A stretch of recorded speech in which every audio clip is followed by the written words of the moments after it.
Mas Reza, ini mungkin agak sulit juga saya bertanya, saya penuh dengan kehati-hatian. Mungkin dari gambar saja yang kita saksikan, sholat safnya berjarak 1 meter antara satu dengan lainnya. Jikalau memang pemerintah ingin membina pola atau cara sholat seperti ini, kalau anaknya tidak mau, misalnya kalau anaknya tidak mau dibenarkan, ini bagaimana antara hak anak dan pemerintah ingin membenarkan? Ini seperti apa, Mas Reza? Kalau kita gunakan kata kuncinya adalah hak anak untuk berpendapat, untuk menyampaikan isi hatinya, maka undang-undang memposisikan bahwa setiap anak berhak untuk mengutarakan pendapatnya sesuai dengan tingkat kematangan dan kecerdasannya.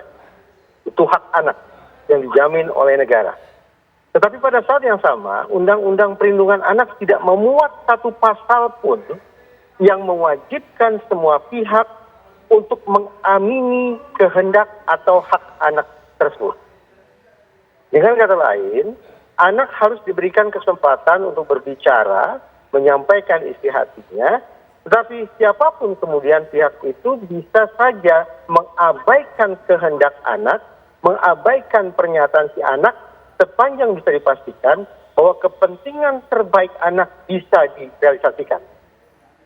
Pandangan atau posisi Undang-Undang Perlindungan Anak sedemikian rupa bertitik tolak dari asumsi bahwa pada dasarnya secara umum anak belum mencapai titik kematangan yang optimal. Kemampuan berpikir mereka belum tanda petik sempurna. Itu sebabnya sekali lagi tidak ada satu pihak pun yang diwajibkan oleh Undang-Undang Perlindungan Anak untuk memenuhi, untuk mengiyakan, untuk menganggukkan kepala terhadap perkataan si anak.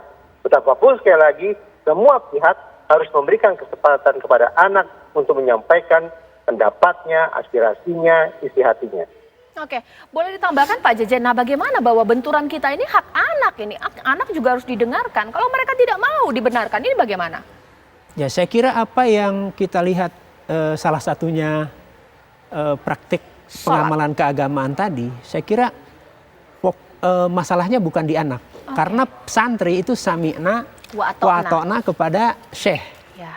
Jadi sekarang masalahnya adalah apakah pemahaman itu, pengamalan itu bagi syekh atau az-zaitun itu sesuatu yang final, yang tidak bisa didialogkan dengan pemerintah. Betul.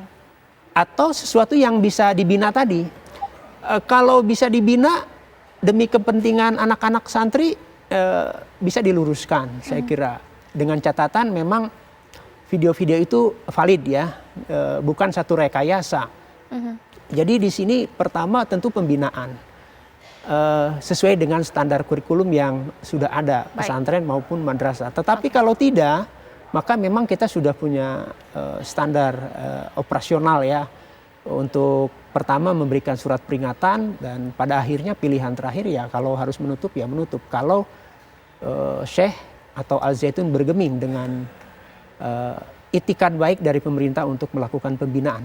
Baik, ditahan dulu Pak Jejen, sekarang saya akan hadirkan kepada Anda, ini ada berita mengenai aksi unjuk rasa susulan yang kembali dilakukan sejumlah elemen masyarakat, tepatnya di Pondok Pesantren Al-Zaitun, di mana masa Aliansi Santri Indonesia untuk Rakyat Indramayu terobos barikade polisi, di mana seorang pendemo akhirnya diamankan.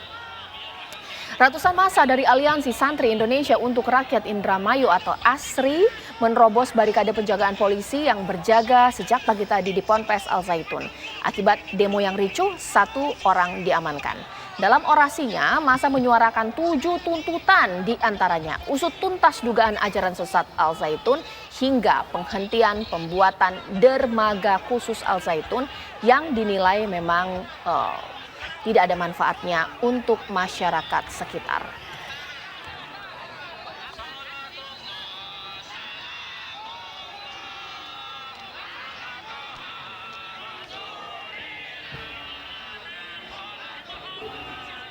Ya, karena tadi demonya sempat ricuh, boleh kita cek langsung pemirsa di lokasi bagaimana suasananya malam hari ini. Rekan saya Opi sudah siap mengabarkan langsung dari Indramayu. Opi, silakan dengan laporannya. Ya baik, Caca, siang tadi Aliansi Santri Indonesia untuk Rakyat Indramayu menggelar aksi demonstrasi. Dalam aksi demonstrasi tersebut sempat terjadi aksi kericuhan. Akibat aksi demonstrasi dan ricuh, 1 orang demonstrasi berhasil diamankan polisi. Dan perlu kami informasikan bahwa sejumlah saksi pelapor terkait kasus dugaan penistaan agama oleh Panji Gumilang siang tadi menjalani pemeriksaan di ruang Satreskrim Polres Indramayu. Baik, Caca. Ya, baik, terima kasih Opi mengabarkan langsung dari Indramayu. Ya, sekarang pemirsa sesaat lagi saya akan ajak Anda untuk melihat atau mendengar jawaban dari Mas Reza Indragiri. Karena saya mau tanya Mas Reza kalau tidak salah anaknya bersekolah di pesantren. Boleh juga diceritakan, kalau kondisi seperti ini kita jauh dari anak, ini pondok pesantren kabarnya mau ditutup atau juga dibekukan. Psikologis orang tua ini kan juga harus diperhatikan sesaat lagi.